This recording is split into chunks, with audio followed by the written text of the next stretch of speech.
Shadik hinani torichini hinsle. Totsoni da je not ordinate hachini da chedokia ane da shenal. Nana adonle jadet hoholia ade ya igisnasha. Akon de kaya basa hat nestli gibini na ikujigo na hat atzil ajgo chini na handleko. Bilhidn nani binna bitna ajna hajins in lady dandel oh my name is Dr. David J. Sosi, a graduate of Arizona State University. How many alumni? Oh, and I currently teach over at Navajo Technical University, teaching Indigenous Studies. And then I'm also a member of a group that we call the Nest Center Research and Evaluation. And that particular organization is looking at a lot of the issues and problems that are facing our people from a Navajo perspective, incorporating a lot of our traditional ways and stories into looking at a lot of the issues that we're faced with. So, and I'm honored to be here and to be a part of this endeavor that is so close to our heart and mind, considering all that we're faced with. And what I want to do is use one of our traditional ceremonial songs. It's a protection song, because you hear a lot of things out there, things that are not good, people that are actually really hostile. And you hear about different things happening in some of the campaign headquarters. And we have our own children, our own people that are out there. I'm going to use the song for their protection, as well as protection for our Vice President Kamala Harris, and then also Governor Tim Walz. And we really feel that they're special people because they talk a lot about the issues that are really close to our heart. So that's what I'm going to do. And then after that, I'm going to offer a prayer. You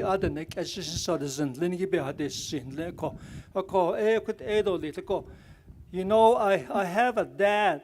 He's about 100 years old, 102 years old. He's the one that gave me this prayer feather. It's an eagle feather. It's one of the most sacred feathers that you can have in your possession. No. So that's what I'm going to use as I offer my song and then my prayer. Henang heyo ong henang heyo yo ong ong henang heyo ong henang heyo henang heyo ong henang heyo yo ong ong henang chanson del kili alles in the koshina shatla henang gadzel del kili zibella tratte shina shatla henang et anyalki national til koshina shatla henang benahot zidi alles in the koshina shatla henang Nogoy benahot zidi ala shinisling koshina shatla henang heyo oh henang heyo oh henang heyo yo oh henang chanson tot legi ala shinisling koshina shatla henang gadzel tot legi zebella trat shina shatla henang ed anyalti national Koshina shatla henang benahot zidi ala shinisling koshina shatla henang za onogoy benahot zidi ala shinisling koshina shatla henang heyo oh henang heyo oh henang heyo yo oh henang shasont litsui ala shinisling koshina shatla shatla henang gadzit sui zibelat hat shina shatla henang benahot zidi alshin shlinko shina shatla henang sa anogoi benahot zidi alshin shlinko shina shatla henang yo henang yo henang yo henang yo henang sa sontakoi alshin shlinko shina shatla henang gadzit zibelat hat shina shatla henang et anyalti nationot hilko shina shatla henang benahot zidi alshin shlinko shina shatla henang sa anogoi benahot zidi alshin shlinko shina shatla henang yo henang yo henang yo henang yo henang yo henang yo henang yo henang pa kuda jondo le nicht man san kudo nchis kado ta kon kwesar de sitla ides kanle in der adische trayat til ndo kudo ne yado so de sind lindo le ta kon don ki trajona e don ki matlahana e yabi yon soni ni ka nindik ni ka ande dil ka ni ka sada dizin ko a ni le a kwitle lo ta kon ki kino igo na ka no son ni ke ayal chiki ni kilta to na ko ni kilta wel jishin le ko ta kon ni le ko ta kon in the other digin the ne do ta kon ya ta kon digin the ne a no edge ha sheten ne a no edge kon die ya ta kon die o aligi bi ya ta kon kwa ya ki khain le ko ta kon ha shin sogen na hat a leniki jo di gi ta kon ja ben hat a kon ja na ni sto adonda hat a kon ja tausels a le ko ta kon a kon ni ki do ja den nen hit ni ki do sin schlisin hit ni ki ha sin so go hat a kon jo pa ni zin le ko ta kon ayat egit a hit ni na do le ta kon ayat egit a kon en halt chindon ki so ken ki na le hat a kon ja belkit det do le ha chin ni hol a go a kon kut belkit det lo little ta kon ni zin le ko ta ha shine launch hot a kon ya ben ki chin na hot in le ko ta kon a ko ya ta kon Vice President Kamala Harris to adon the Governor Tim Walz ajo hot a kon na hat an liniki hot a kon a hashin tsugo pohne zago nil le ko hot a kon na sache ya do ya ko jo hot a ya ta kon ya thi go chi liniki hashin la jo hot a bel hadis beno o hot a ya to aski hot a in consideration leader ko hot a ya hot le ko we're thankful, merciful Spirit, for all the guidance that you have given us each and every day, how you protect our families as well as all of our relatives. And we, at this time, ask you that you may look down upon us. You can touch the heart and minds of all the people that are gathered here. These wonderful relatives, it was good to see some of them. I haven't seen some of them in a while, and I had a chance to greet them. And also, we're gathered here on something that's very important to us as Native people. And we ask you, Heavenly Father, merciful Spirit, and that you can look down upon us, and that everything can be good for us as we are gathered here. And the support that we have for Vice President Kamala Harris and also Governor Tim Walz. We support what they're talking about because they address a lot of the things that are of concern to us, issues that are really important to us. Because one of the things that we are very grateful is the land that you have given us that we dwell on since time immemorial. With all the different ceremonial ways, prayers, songs, all these things, we're thankful for that. And we ask that you can continue for it to be like that for us as Native people.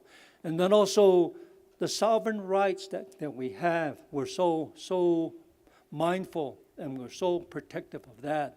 And we ask you that you could continue to have that in our midst. And we have a lot of other issues that we're faced with that we want to have addressed. And our elders, they talk about this place. It's a sacred place that way back when our people coming back from the 4-year incarceration, they came back here and they talked about how they will continue to carry on their lives. And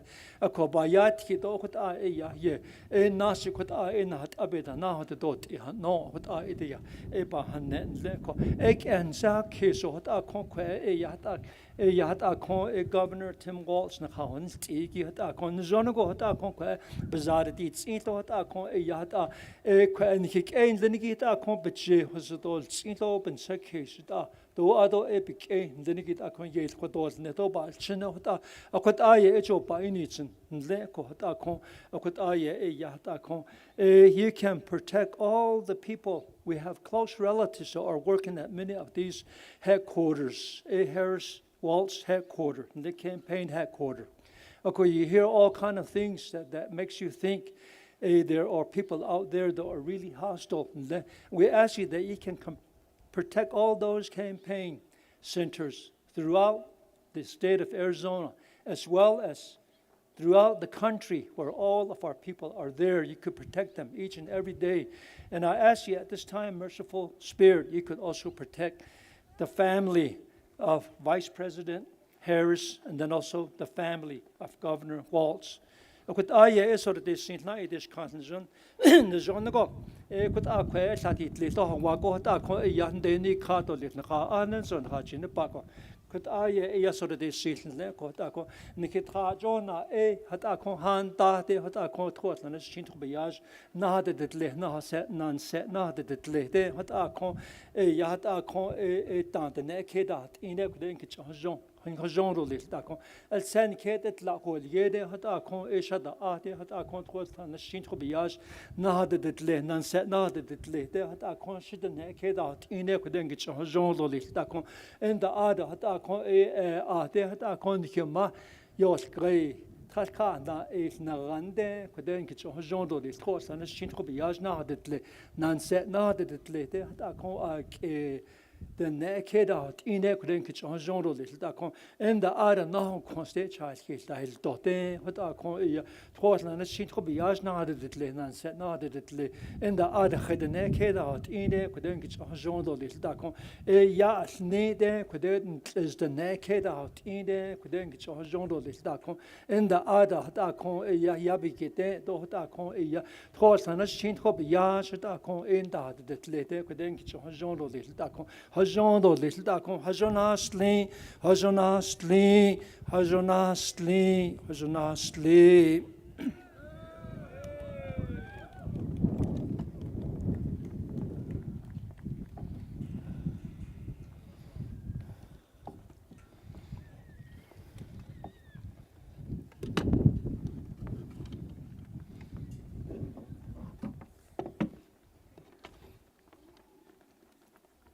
Oh, yeah.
Hey, there we go. Wake up, wake up. Yeah, beautiful day. I'm sorry I interrupted Stevie Wonder. I'm sorry.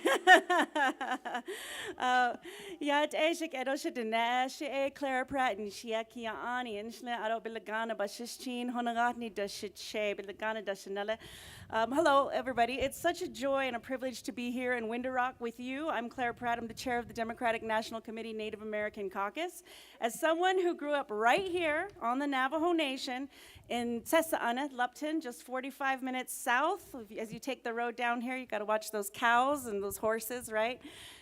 Yeah, the potholes on BIA 12 there. It's a real honor to share this time with you, and I really appreciate each and every one of you taking time out of your busy day and your busy schedules to be here with us today. I understand firsthand the challenges that our communities face. Like so many of us, I grew up without running water and electricity and basic infrastructure, roads, never mind cell phones, those weren't even a thing then. But for too long, we've seen promises come and go without a lot of follow through. But today with leaders like Governor Tim Walz, who is here with us, and Vice President Kamala Harris, we have leaders who are truly committed, not just to keeping promises, but to respecting our sovereignty and to working with us on a path forward to lasting economic empowerment. And we've seen how the Biden-Harris administration has made good on promises to us. They didn't come and go. They came and they have delivered consistency over the last 4 years, and we need to keep that.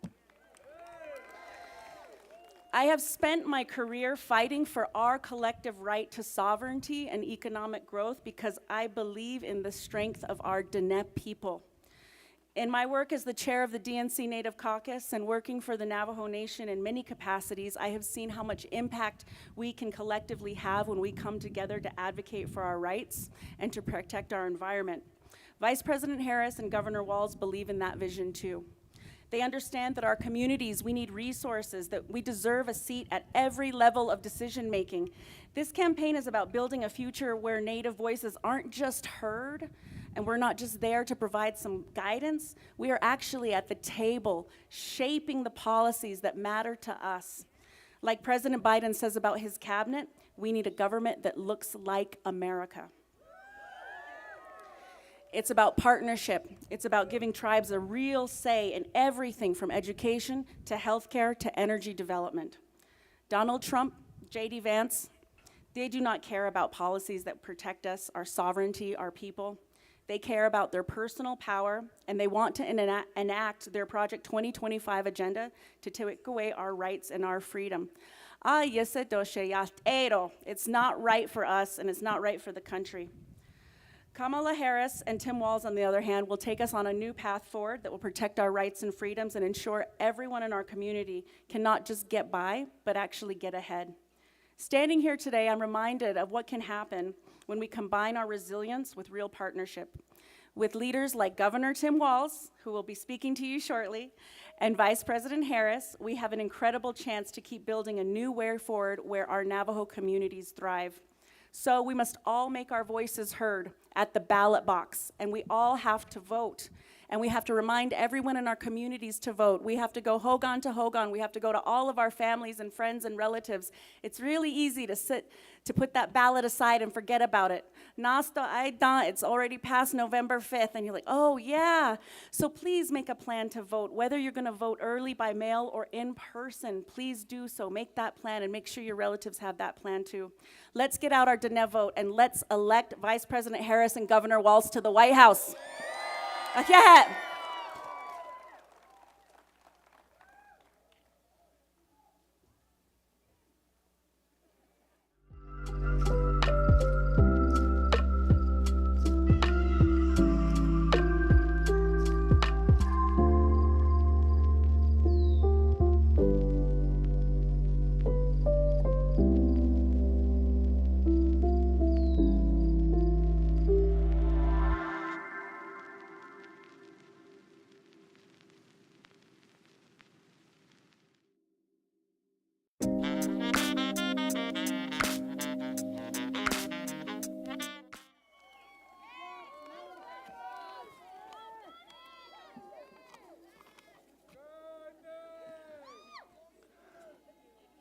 I'm back.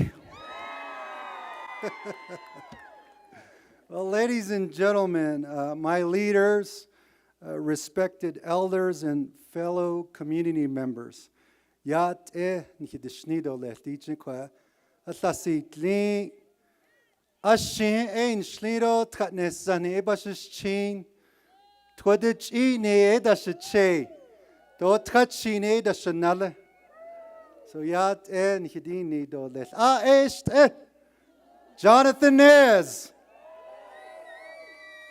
Well, this beautiful language, the Navajo language, your language, our language, help win battles in war and help win World War II.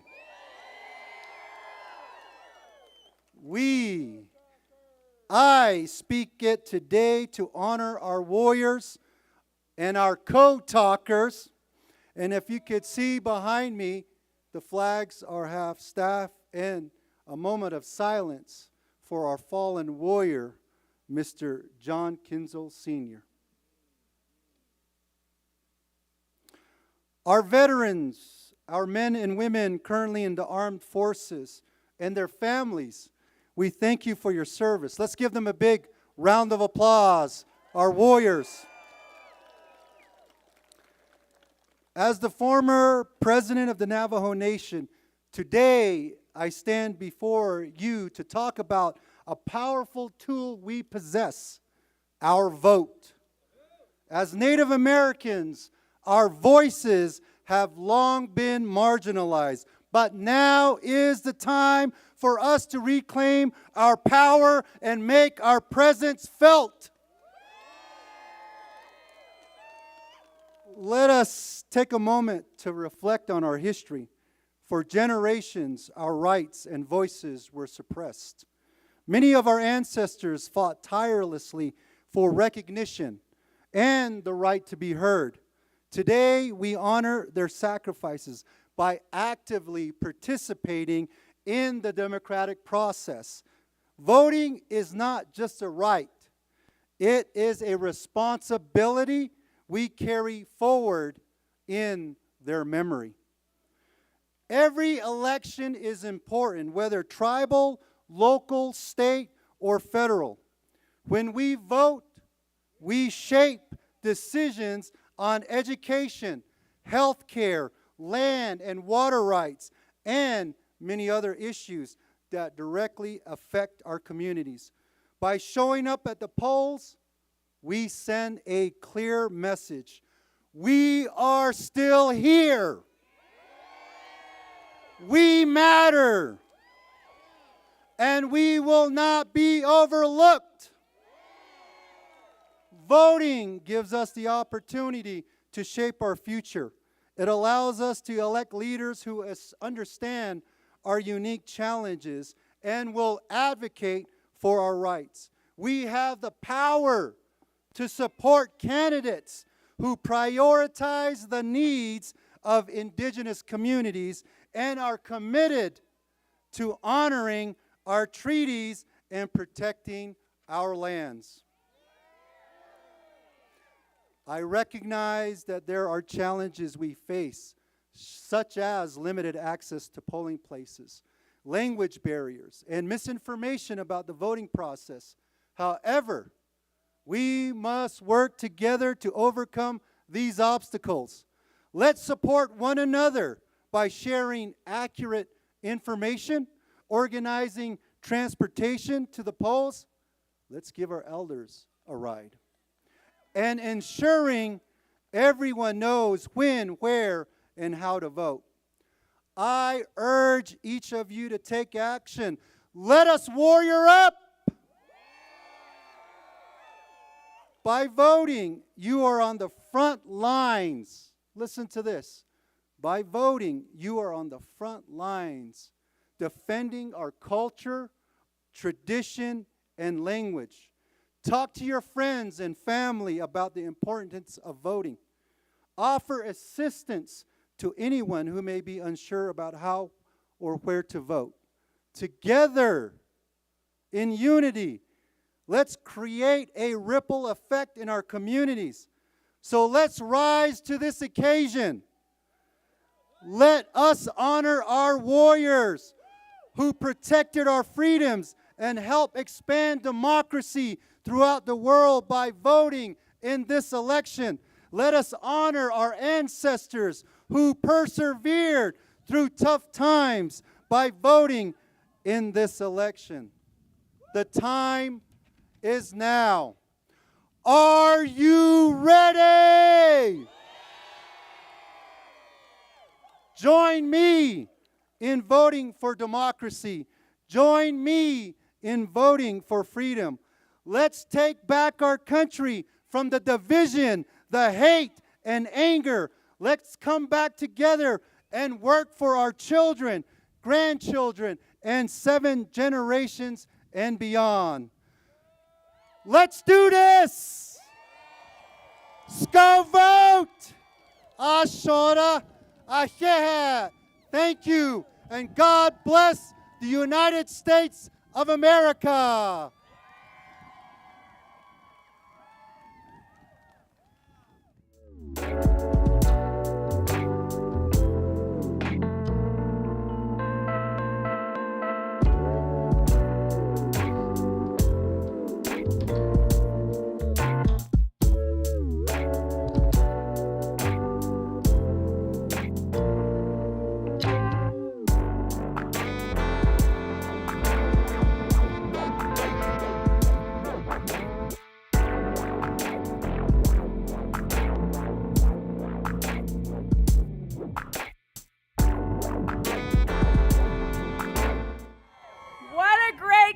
Today.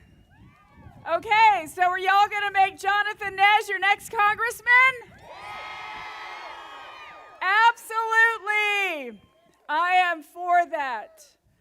Yat Gwatsi Helpa. Hello, relatives and friends. I'm so happy to be back here in Window Rock, Arizona. I first want to say thank you to all of the staff and all of the volunteers for all of your hard work. You know, the events like this don't just happen. It takes a lot of hard work from folks. And I will tell you something, no candidate ever won an election on their own. It takes a lot of volunteers. It takes a lot of people working really hard. So thank you all for what you have done. We have 9 more days. Thank you all for what you will do. We have so much at stake in this election, and as I said, just 9 days left to vote. And get out the vote, all of us together, for Vice President Kamala Harris and Governor Tim Walz. A central question sits at the heart of this election. Who do we trust to fight for us? To fight for our rights, to fight for fairness, for justice, and for freedom. On November 5th, we have the power to decide between a new way forward for America or the same old tired playbook of a former president. And you know what President Obama says, don't boo, vote. Between our Vice President Kamala Harris and Minnesota Governor Tim Walz, both laser focused on the future, or Donald Trump, who wants to drag us back to the past. Well, I got news for him. We are not going back. You know, like so many people across this country, I've seen what America can be at its toughest moments and at its most promising. I know what it's like to earn just enough money to keep a roof over my child's head. And I will fight for Kamala Harris because she understands that story too. Her mother worked long hours to pay the bills on time and saved every penny she could after that so she could give Kamala and her sister a fair shot at a brighter future. I will fight for Kamala Harris because she has always fought for the middle class, for families like mine and families like yours. Because she knows what it means to be middle class. Because throughout her career in public service, her only client ever has been the people. The people, that's us, everyone. Because she's not afraid to take on big corporations that take advantage of hardworking Americans, and because she has cast critical votes to cut health care costs, cut insulin costs, cut taxes for hardworking households. This kind of leadership in the White House is critically important for our communities. Today, thanks to President Biden and Vice President Harris, we're seeing historic levels of economic investment and opportunity for tribal communities and Native people across the country. As Vice President Kamala Harris has worked to uplift Indigenous peoples, ensuring that we have the resources and opportunities we need to thrive. She's led the charge to remove lead pipes in our schools and homes so that our children have clean drinking water. Kamala Harris and Tim Walz both have been fierce advocates for Native people, championing initiatives that promote cultural preservation and economic growth, giving Native people a voice in state government, righting historical wrongs, and putting real action behind promises that have been made to tribal communities. Now, together, they are running to build on this progress. They have a vision and a plan to build an opportunity economy that lifts up everyone, not just the wealthiest Americans. It includes tax relief for more than 100 million Americans. It would expand the child tax credit, including an additional $6,000 for families with a newborn child. It would lower the price of health care and prescription drugs, make it easier to buy a home, and help you to start your own business. The defining goal of a Harris-Walz presidency will be strengthening and growing the middle class and forging a future where everyone has a chance to not only get by, but to get ahead. But my friends and relatives, all this progress, all of this possibility is at stake in this election. Donald Trump and J.D. Vance are promising a future that would take us backward. They have a dangerous agenda called Project 2025. And it's a real thing. It's a great big book with lots of pages in it on ways to make America worse. That would dismantle the federal government, roll back critical hard-won protections, erode our democracy, and restrict our access to health care and education. That's not what we want, is it? And we know it's not just talk. Last time around, he gave a $15 billion windfall to an industry that doesn't even need it. But that's on par with him, his tax cuts. He wants to benefit the wealthiest among us, and he abandoned the Paris Climate Accords. That is not progress. Our communities, our livelihoods, our planet cannot afford another 4 years of ignorance and inaction. Fortunately, we have another choice in Vice President Harris and Governor Walz. We have someone and people to vote for. A future where there's a place for every American, where our middle class is strong and our rights and freedoms are protected. The freedom to vote, the freedom to be safe from gun violence, and the right of every American to make their own health care decisions without government interference. These are two leaders who believe that no matter your background, You deserve a fair shot. They believe in freedom, opportunity, and dignity, not for just some people, but for all people. So what do you say, Arizona? What do you say, Navajo Nation? Are you ready to show up for Kamala Harris and Tim Walz? Look, I've run in close races before. I know what this election is all about. It's hard work. What we all decide to do between now and Election Day is what counts. And I'll tell you something more. The only poll that counts is the one on Election Day. And that's why we all need to get out to vote. So let's be fierce. Let's make sure that once you have your plan to vote, you help someone else make theirs.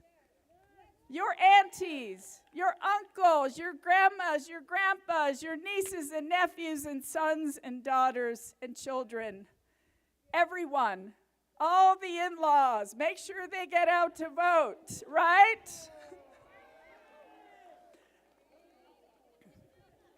So make someone else. Maybe you can drive by and pick somebody up and take them to the polling location so that they can vote on Election Day or before. As Governor Walz might say, let's leave it all out on the field. Yes, Coach. So let's elect Jonathan Nez, the first Native American to Congress from Arizona. Let's elect Ruben Gallego for the U.S. Senate. Let's elect Kamala Harris and Tim Walz and Democrats down the ballot. Skoden! Thank you, everyone!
election is about two very different visions for our nation.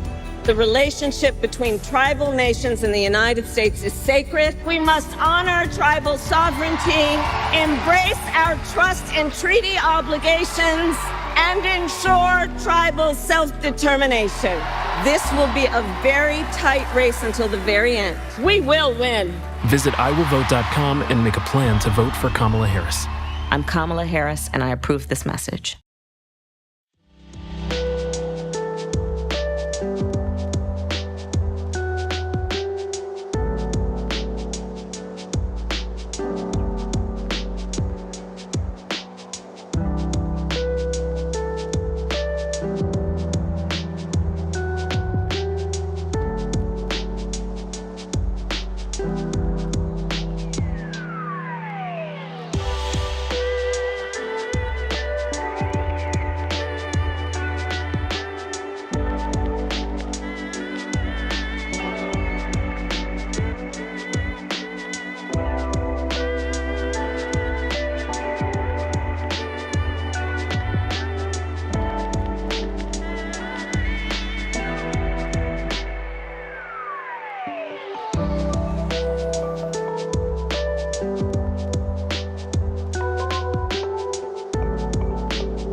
Yare, friends and relatives, let me welcome our distinguished guests to the great Navajo Nation. Beginning with our guest of honor, the next Vice President of the United States of America, Governor Tim Walz. Governor Walz is coming here today to recognize the voice of Native Americans and the huge impact we will have at the polls this year. No election has been as important to the Navajo people as this one on November 5th. I would like to welcome some other honored guests here with us today. Former Navajo Nation President and Congressional District 2 candidate Jonathan Nez. Former President Dr. Joe Shirley Jr. And the first Native American Secretary of Interior, Deb Haaland. And U.S. Senator Mark Kelly, a strong ally, a sponsor of the Northeastern Arizona Indian Water Rights Settlement Act, Bahidakud. And I would not forget former state representative and our First Lady, Jasmine Blackwater Nygren. Thank you all for coming to the capital of the Navajo Nation today to help me welcome and support our friend, the man generation of kids have known as Coach Governor Tim Walz. A few months ago, I was a proud Arizona delegate at the Democratic National Convention. I was very proud to cast my vote for then Vice President Kamala Harris and Governor Tim Walz as the nominees for President and Vice President of the United States of America. And I'm proud to cast my vote for them again. And I encourage you to vote for them. As Navajos, we have survived the long walk of the 1860s. Our veterans turned the tides in world wars. Navajos have lived through forced relocation. We continue to speak our Navajo language, and we are still here. As Navajos, we cherish and practice our culture. We continue to instill our ancient teachings in our children. We fight for a love of our Navajo culture.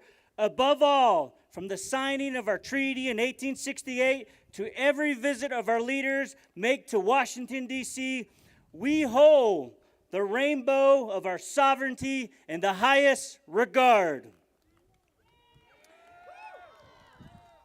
Let's vote for those who know and will support our self-determination, our prosperity, our veterans, our elders, and our children, and our tribal sovereignty for all Native nations across this great country.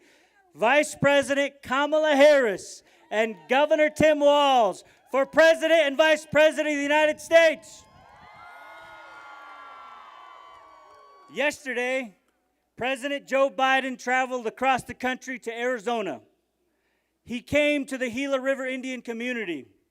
After 150 years of our Native children being subject to cruelty and trauma committed at the federal Indian boarding schools, President Biden was the first American president to say, "I apologize." Our children were stolen from their families when they were herding their sheep. They were punished for speaking the Navajo language. They were belittled for believing in the words and prayers of their grandmothers and grandfathers.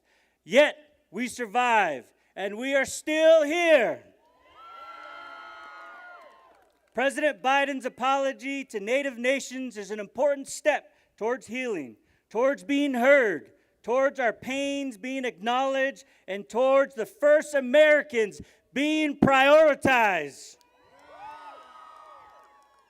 Let me tell you a little bit about Governor Walz. Governor Walz was the first governor to visit all 11 nations in Minnesota. In 2021, Governor Walz signed a bill codifying government-to-government relations with tribal consultation into law. This bill recognized the unique legal relationships with the 11 Minnesota tribes.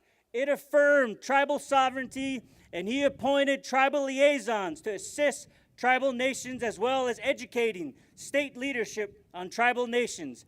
I want to thank Governor Walz for his commitment to Indian country. The Walz-Flanagan administration invested in the preservation of native language. The Harris-Walz administration will do the same for tribes across this country. When we elect Vice President Harris and Governor Walz as our next president and vice president, Minnesota will have the first Native American governor, my good friend, matriarch Peggy Flanagan. Not only has Governor Walz showcased his commitment to Native communities, but he also understands the importance of standing with the families of our relatives who have gone missing or were murdered. In 2021, Governor Walz signed the first state MMIR office into law. Governor Walz has acknowledged the importance of Native voices. He will continue that dedication on a larger stage, the national stage. Together, we will build a future for our Native people. Governor Walz, we look forward to your leadership. We look forward to the commitment to honor the trust responsibility that the federal government holds with Native nations. As your Navajo Nation president, I continue to advocate for the passage of RECA so uranium miners and descendants receive the benefits they need and deserve. On Monday, I was at the White House to advocate for the appointment of a commissioner of the Office of Navajo, Hopi, and Indian Relocation. We have not had a presidentially appointed commissioner in 30 years, and I look forward to your leadership to get somebody appointed. We are building homes. We are connecting power to homes. We are supplying water to homes. We are building homes for our veterans. We are making our roads safer, and we are ensuring water rights for the future generations to come. Vice President Harris and I are committed to working with both the Republican and Democratic Party. Working with both parties is integral to ensuring we push initiatives forward in Indian country. This is how President Harris and Vice President Walz will support Indian country.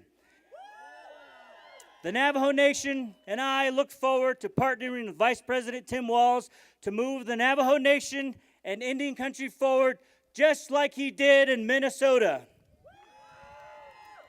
With the partnership we have built with President Biden and Vice President Kamala Harris, we are investing in education, healthcare, infrastructure, economic development. We are reclaiming our language, our traditions, and our sovereignty. We are doing this with the knowledge that our history has prepared us for every challenge we face. Together, we will create a future that honors the sacrifices of our ancestors and fulfills the dreams of our children. Under Tim Walz and Kamala Harris, every Native American person will matter equally. Together, as one nation, President Kamala Harris and Vice President Walz will be thinking for the future. So Navajo Nation, let's get them elected November 5th.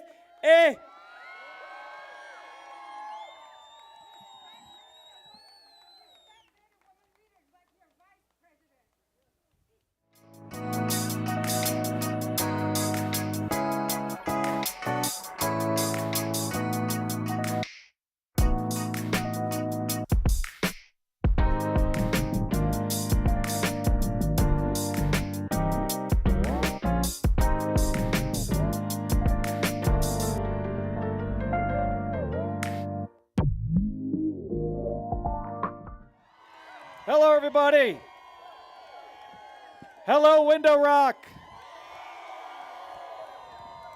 What a great crowd. I'm really excited to be here. And I'm really excited to welcome Governor Walz to the Navajo Nation. Folks, there is an election in just 10 days. And Tim Walz, Governor Walz, could be anywhere in the country. But he's here. He's here in Window Rock on the Navajo Nation because he and Kamala Harris care about you. They care about this community. And they care about the unique challenges that you all face. They care about earning your vote so they can partner with you to solve these challenges. Kamala Harris has already shown that as Vice President. And working together, we are bringing running water and electricity to Navajo homes. We're bringing high-speed internet to more of the Navajo community. And we're investing in tribal schools and hospitals. And folks, that's what happens, and that's what's possible when you elect leaders who listen to and prioritize your community. Leaders like Kamala Harris and Tim Walz. And leaders like my friend Jonathan Nez, who is going to win, by the way, that is going to be the first Native American to represent Arizona in the U.S. Congress.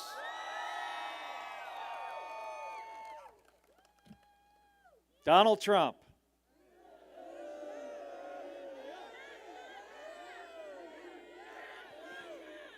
Donald Trump does not understand Native communities.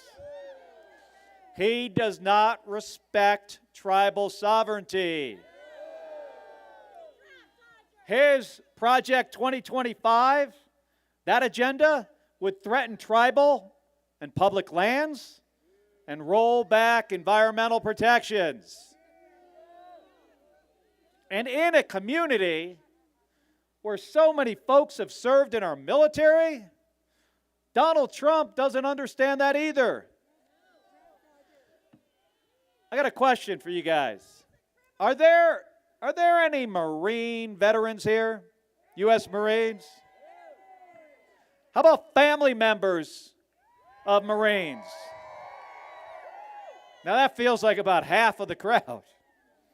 You know, Donald Trump called more than 1,800 U.S. Marines who lost their lives at Bellawood in World War I as suckers. He also referred to service members who died in World War I and who were buried in France as losers. And Trump's own chief of staff, Marine Corps General John Kelly, warned just this week. Now, these are his words, and I quote, "Trump met the definition of a fascist, would govern like a dictator if allowed, and has no understanding of the Constitution or the concept of rule of law." Donald Trump doesn't get us veterans. He doesn't understand us.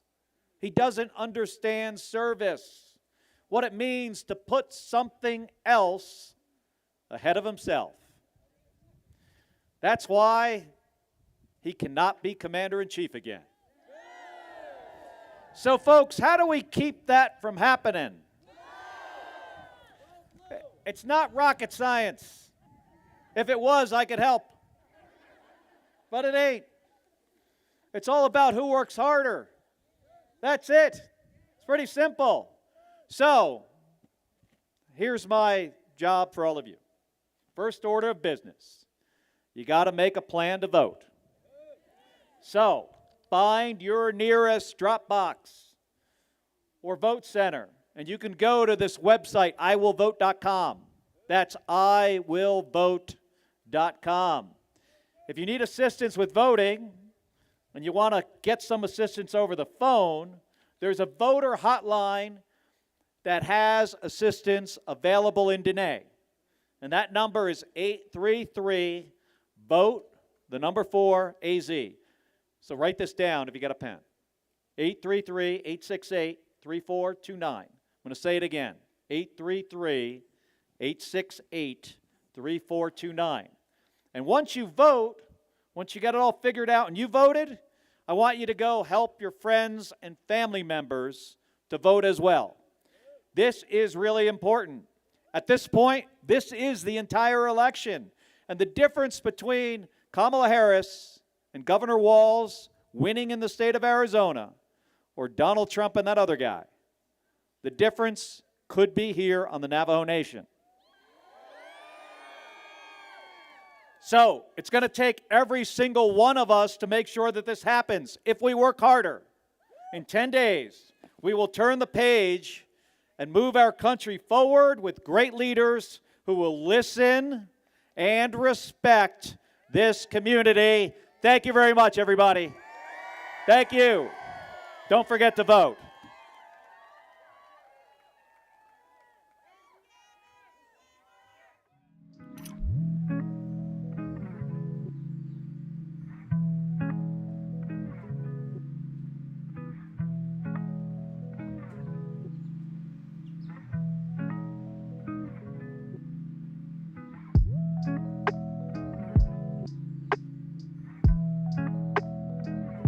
Guys, I promise. That's why I'm here.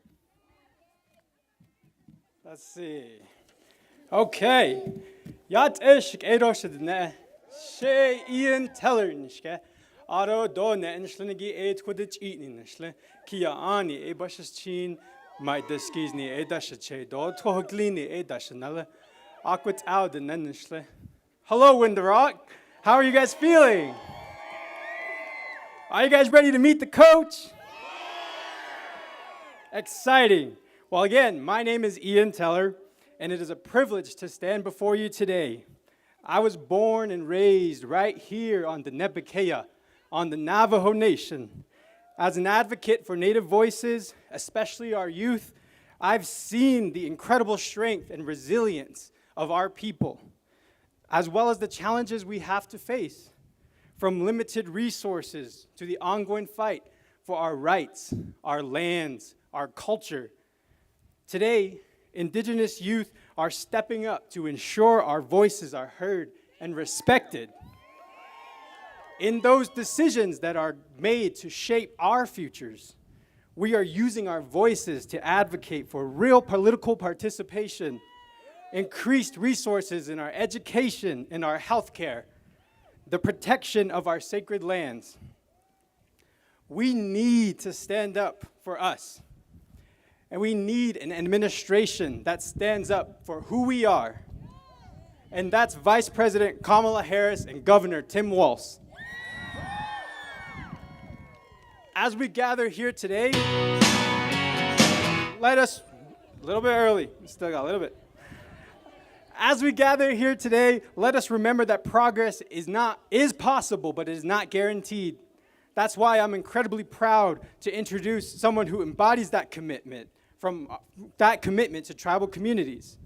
As governor of Minnesota, he has demonstrated serious dedication to Native American issues, not make-believe.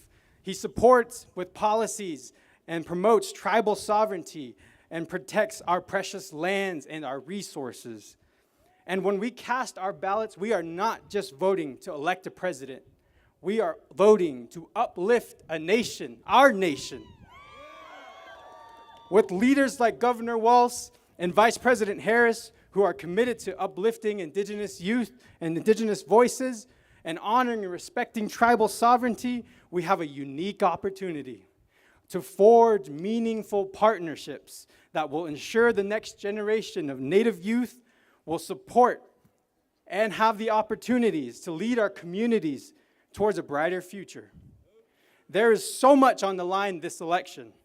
So to every young Native person listening, let's show our power at the ballot box this election, and let's elect Vice President Harris and Governor Walz. I am impassioned, and I have to say, I'm implored to say today, if you are voting for Donald Trump, if you choose to say you're undecided, let me say this. Donald Trump is not here. Donald Trump has never come to our home. Donald Trump will probably never come here. And that's real. Tim Walz and Kamala Harris recognize our power. We have that power. Here in Arizona, we have that power. So the next time when we hear Governor Walz and Vice President Harris as president and vice president, it will be because of us. So in Chicago, thank you for being here. And now it is my pleasure to introduce to you a true advocate for our communities, our next vice president, Tim Walz.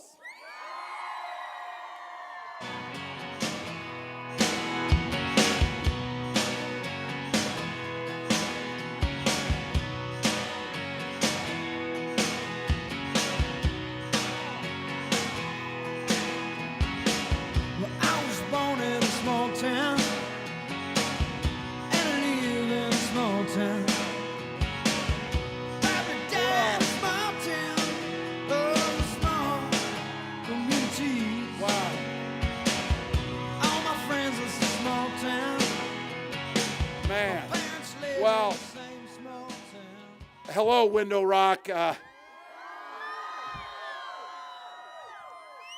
And to Ian, thank you for the beautiful introduction. Thank you for giving us hope in the next generation and the future of leadership that we've got.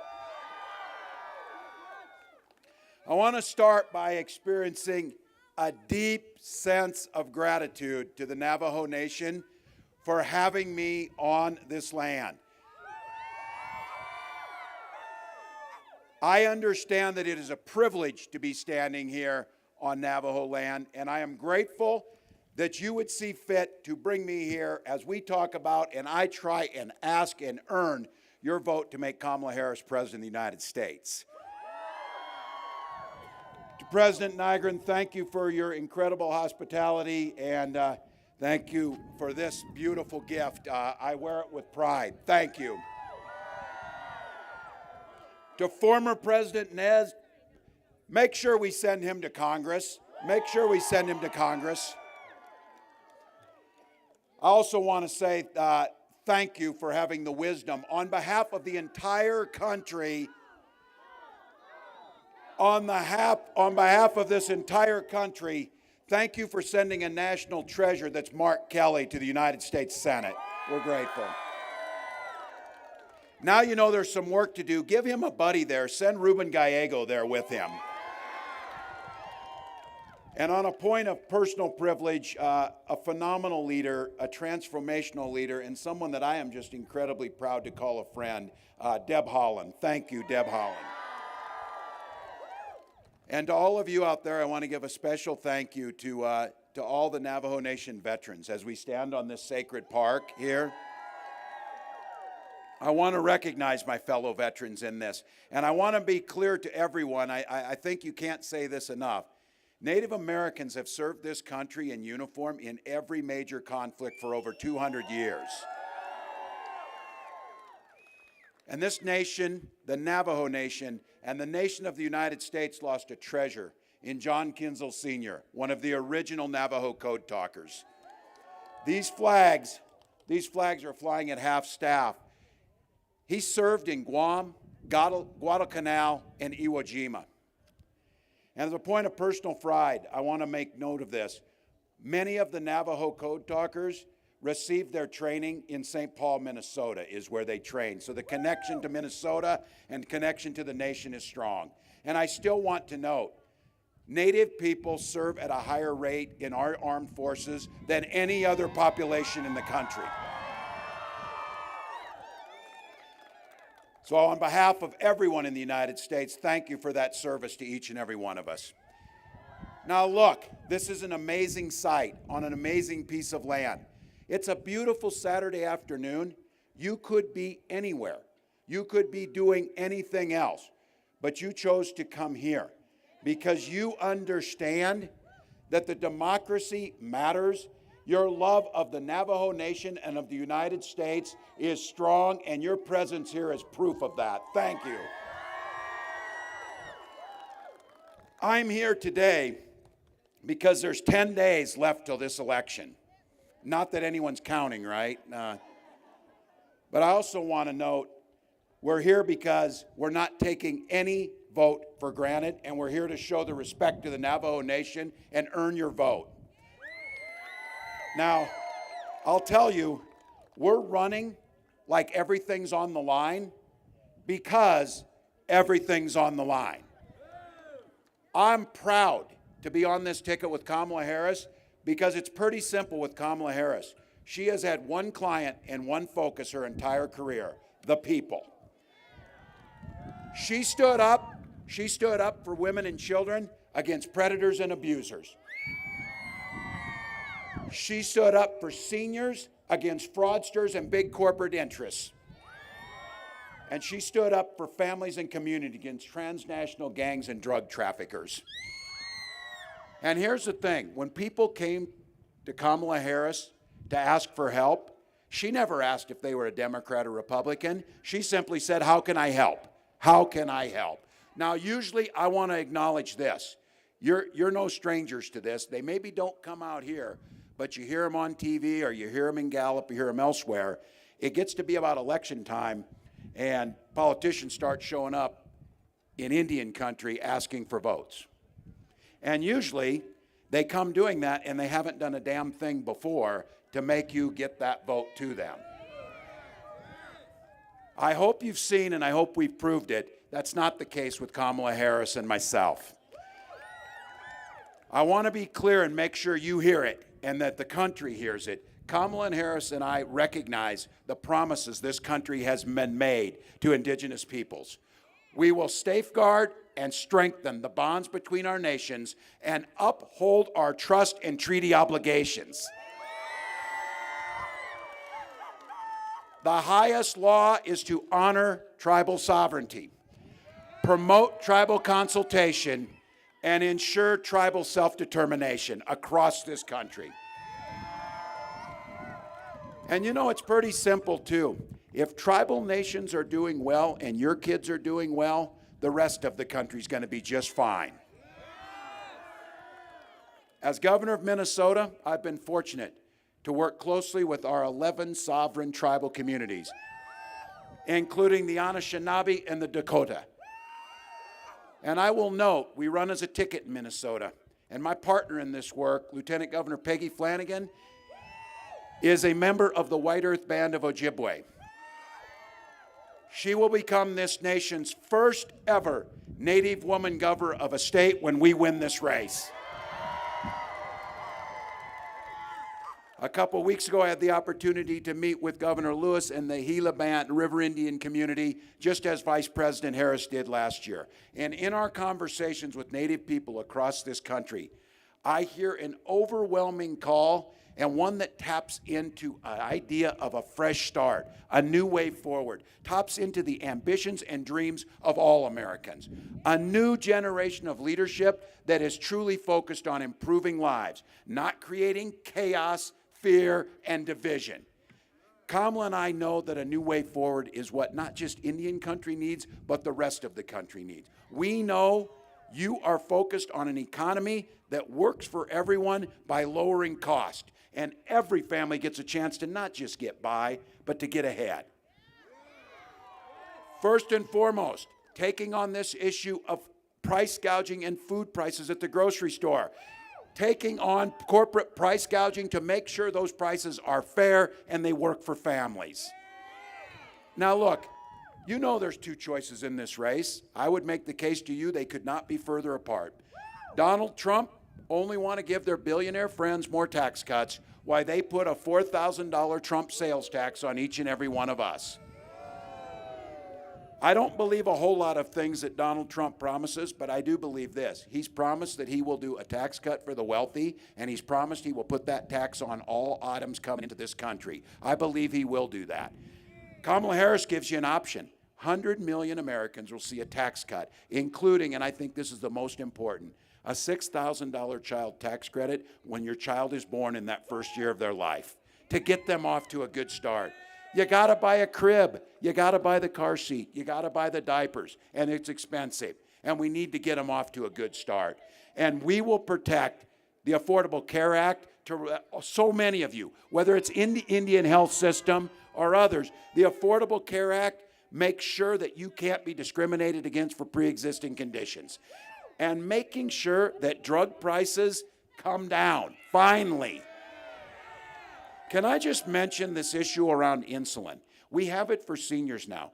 Kamala Harris has promised that all Americans will see a cap on insulin. And we know that diabetes runs higher in Indian country, and it's unacceptable on these differences amongst wealth. We know it is unacceptable that Native women die in childbirth at a higher rate than others. It is unacceptable that life expectancies are shorter. We can do something about it. And on insulin, $35 to keep the cap on that. Here's the problem before. They were charging $800. And if people go off their insurance because they become 26, we had it happen in Minnesota. A young man named Alex Smith died because he was trying to ration his insulin. You know how much it costs to make a vial of insulin? $5. They'll do just fine getting paid $35. That's what it means to stop price gouging.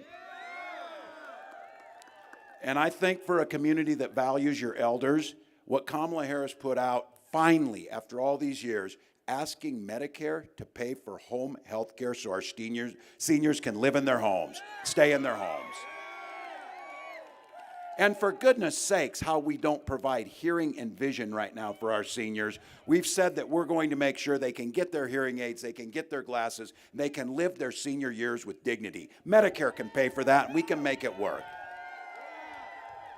And it means expanding telemedicine. Look, you know this. When you get more rural in where you live, it becomes harder to access. We need to make sure that we're training and we're incentivizing healthcare professionals to serve on the Navajo Nation, to make sure they're here, to make sure that when you dial 911 or you need to get help, that an ambulance arrives. There are too many places in America and too many tribal lands where there are no EMTs to respond to emergencies. That is unacceptable and needs to be fixed. And just to be clear, when Donald Trump says he will protect the health care, that guy tried his entire presidency. It's a good thing he's not so effective and he failed at it. But he tried to repeal the ACA, ripping health care away from millions. You can bet, and I will tell you this, the only reason that millions of Americans have health care, the only reason that you can't be kicked off your insurance for pre-existing condition, the only reason your children can stay on that health care is because of the courage of one U.S. Senator, John McCain, said no to Donald Trump. Look, this guy proposed cutting services to IHS, you know that would endanger millions of families.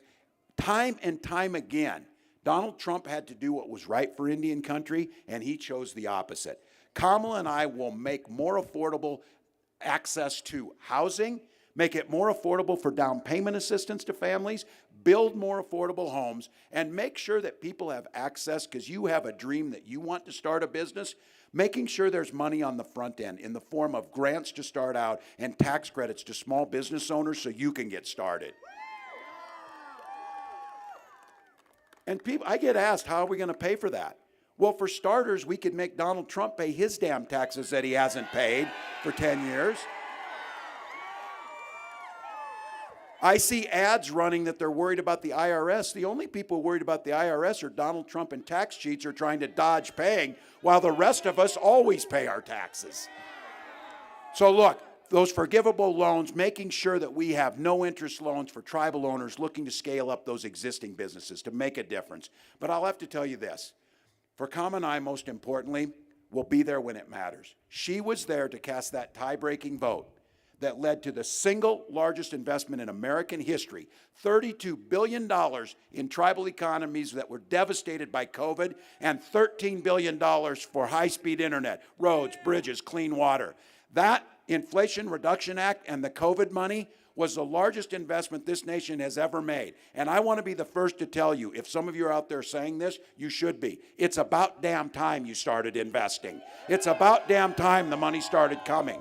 So I want to be very clear. I do not expect a pat on the back that we did that. You should not get a pat on the back for doing the right thing. But what I'm telling you for is we've done it and we've delivered, and Kamala Harris will continue to deliver for Indian country when she's elected president. Now, protecting the land, restoring or expanding 10 national monuments. And you know these national monuments across your state here, those protect tribal homelands. She signed more than 200 co-stewardship agreements with tribal nations, knowing you don't need us to direct you how you take care of your land. You don't need gatekeepers in front of the way. You need the resources and the authority to do it yourself, and that's what those agreements mean. And when Donald Trump and the rest of them tried to take away Bears Ears Monument, many of those settling claims on water rights, all of the things necessary, trying to right past wrongs, I hear people say, well, we can't be responsible for what they did in the past. Well, we can sure the hell be responsible for how we expect to do it now and what we do about it. So look, something we did in Minnesota and she did at the national level, and we need to continue to expand, is we established a murdered and missing Indigenous relatives task force to make sure it's in, making sure the resources are there, and no longer finding it acceptable when Native people go missing and it doesn't even show up in the paper and resources aren't made to solve that. That is simply immoral and unacceptable. And by establishing that, we have to correct that wrong. And I know this doesn't come as a shock to you. I'm an optimistic guy, but I think it's important to understand. Donald Trump had a chance when he was president to show you that he cared. He had a chance to show you. He excluded tribal businesses from receiving pandemic emergency relief. He tried to remove most of Bears Ears National Monument. He made it harder for tribes to regain ancestral lands, and he even tried to de-recognize tribes. Look, that's what he does. And I want to be clear about this. It was those code talkers. He didn't have any gatherings of tribal leaders at the White House, but he wanted a photo op because Americans recognize the Navajo code talkers are heroes that are at the top of how Americans believe it. They're heroes. So what did he do? He took them to the White House and made them stand in front of a portrait of Andrew Jackson.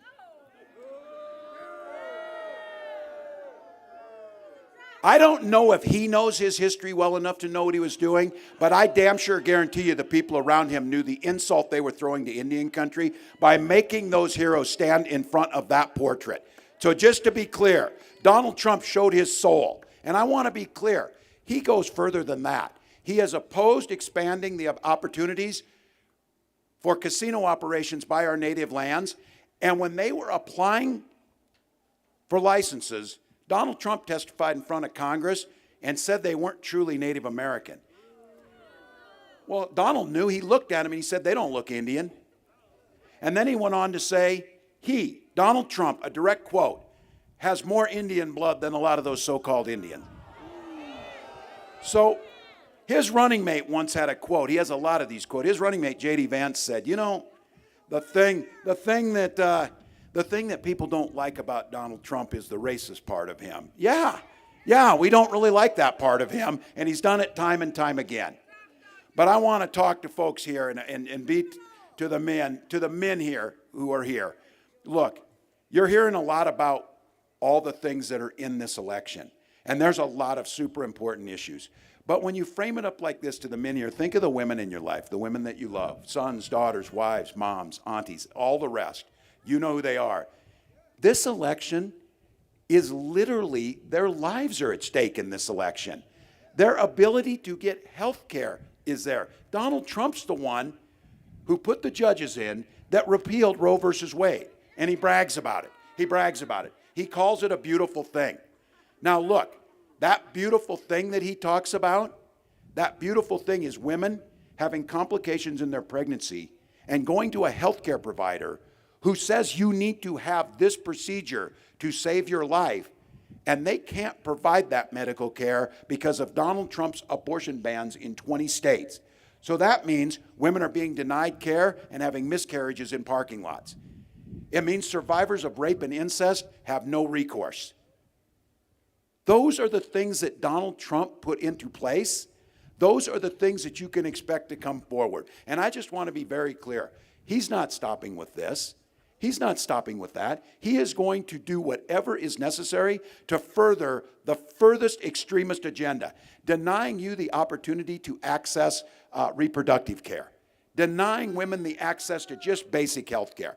Those are the things that Donald Trump will try and do. So to each of you here, you know what's coming. You know what we need to do. You know it all too well that American Indian and Alaska Native women already die at the rates that are so unacceptable in pregnancy that this nation should be ashamed by the statistics. You know it. When Congress restores the right to Roe versus Wade, Kamala Harris will sign it into law, and we can attack these health disparities. We can make sure that every single Native woman gets the care she needs, and that the men here know the choice should be with you and your family on how those decisions are made. Now, I got them in my family. You might have them in your family. You know there's neighbors out there. Folks who say, yeah, I don't like Trump that much, but I got to tell you, we got through 4 years of him. We can again. That is dangerous. That is dangerous complacency. That is dangerous complacency. I appreciate the folks who have come out and are starting to talk. You know who's talking about Donald Trump being dangerous? Those who know him best. Those very people that he said he only hires the best and brightest. Those were the people around him. Those people, as Kamala Harris said, are dialing 911 to the American public. This past week, the highest ranking military member in the United States, former Joint Chairman of the Chiefs of Staff, General Mark Milley, said, I quote, Trump is the most dangerous person ever. Trump's own Secretary of Defense, a 4-star general, said he agreed with Mark Milley. And earlier this week, another 4-star general, John Kelly, Trump's former chief of staff, went on record and said, yes, Donald Trump is a textbook fascist, and he would be a dictator given the opportunity. This is a guy, and I think about this. Think about it here. Think about those who gave their lives protecting this nation from Nazi tyranny, protect this world from Nazi tyranny. Young men left the Navajo Nation and were sent around the world to protect people they will never know or never see, to give them the freedom to live as free people. That's what happened. And here's what Donald Trump said. Here's what Donald Trump said. I need the kind of generals that Adolf Hitler had.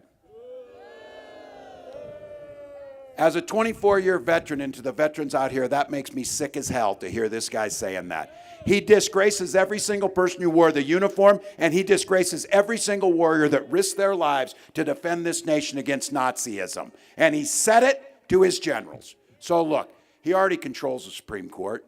Supreme Court said he can do whatever he wanted. All of us, when we were little ones in school, remember this? One of the things we learned early on is not a one of us is above the law. Nobody's above the law. That's no longer true. Donald Trump is apparently above the law. That's what the Supreme Court said. If this guy wins, he's going to appoint 3 more Supreme Court justices. 6 out of 9. 6 out of 9. So some of you here, gray hairs who are here, those of us, well, we're thinking, 10 years or whatever. This guy, in this election, is not about the next 4 years. It's about the next 40 years. It's not about this generation. It's about the next several generations. And Lord knows there is not a single Republican in Congress with the guts and the spine to stand up to him. I don't even know how these guys stand up without a spine, because they never say a damn thing. Now I want to close with this, because this is what it's about. We have an opportunity in the next 10 days to choose a different path forward, a path of kindness and decency and grace and vision and unity against all of those things. It's important to know who we're up against. And the good thing about Trump is he has damn sure told us who he is. And the people around him have told it. There is no excuse now to not know who this guy is. But I want to close with this, as I mentioned it. As your flags on your nation fly at half staff for John Kinzel Sr. He served on Iwo Jima. And some of you know that, one of the most bloody battles the Marines ever fought. They fought on that small rock in the middle of the Pacific, fighting against fierce Japanese opposition. And after that battle, The seas literally ran red with the blood of all of the young men who lie dead there. And they had to come up with and say a prayer over those bodies.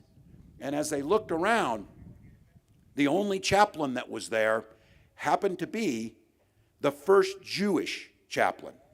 And there was discussions about, well, there's Catholics here, there's Protestants. There were indigenous members there, and there were black members there, who, at that time in America, couldn't even go into businesses because they weren't welcome. Couldn't drink out of the same water faucet because they weren't welcome. But there they were, giving their lives on that island to protect the freedoms for the rest of us. And Rabbi Roland Gittelshan gave what I think is ranked as maybe, along with the Gettysburg Address, the truest and clearest vision of what it means to be an American and to fight for this. And I ask you just, here's a small portion of what he said. As he gave that prayer, he said, "Here no man prefers another because of his faith, or despises him because of the color of his skin. Among these men who lie here, there is no discrimination, no prejudice, no hatred. Theirs is the highest and purest democracy." Folks, we've got 10 days. 10 days. Now, I believe hope is a powerful word. It's so powerful. When my wife and I were struggling to have a child and we were using fertility treatment, when we finally, years later, got that little girl, we named her Hope. Seemed appropriate.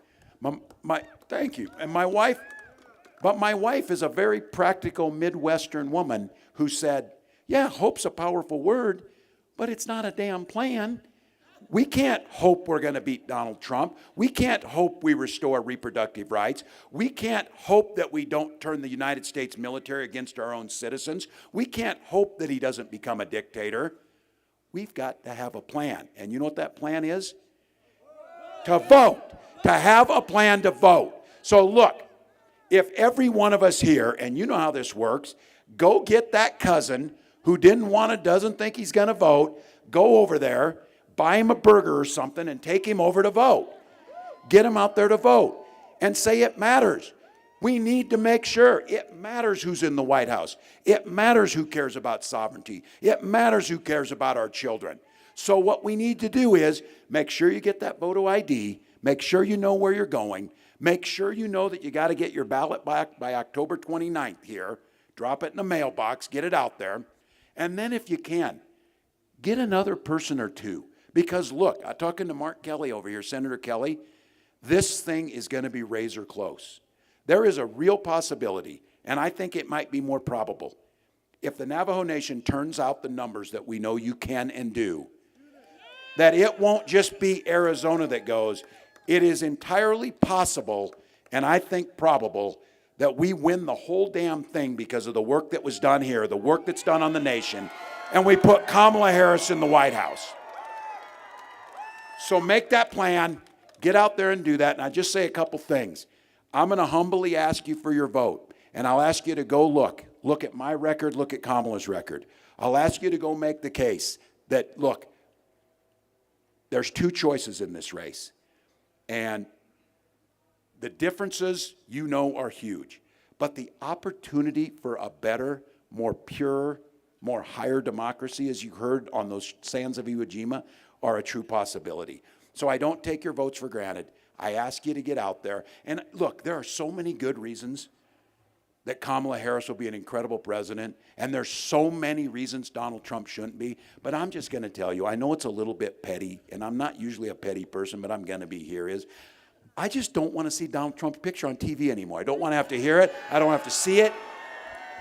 It is not healthy. It is not healthy to call people's names. It's not healthy to denigrate people. It's not healthy to divide us. So we've got an opportunity. So you know the word. The next president of the United States, Kamala Harris, says it all the time, and it's this simple. When we fight, we win. Now in the next 10 days, that turns into when we vote, we win. When we vote, we win. Let's go win this thing. Thank you all.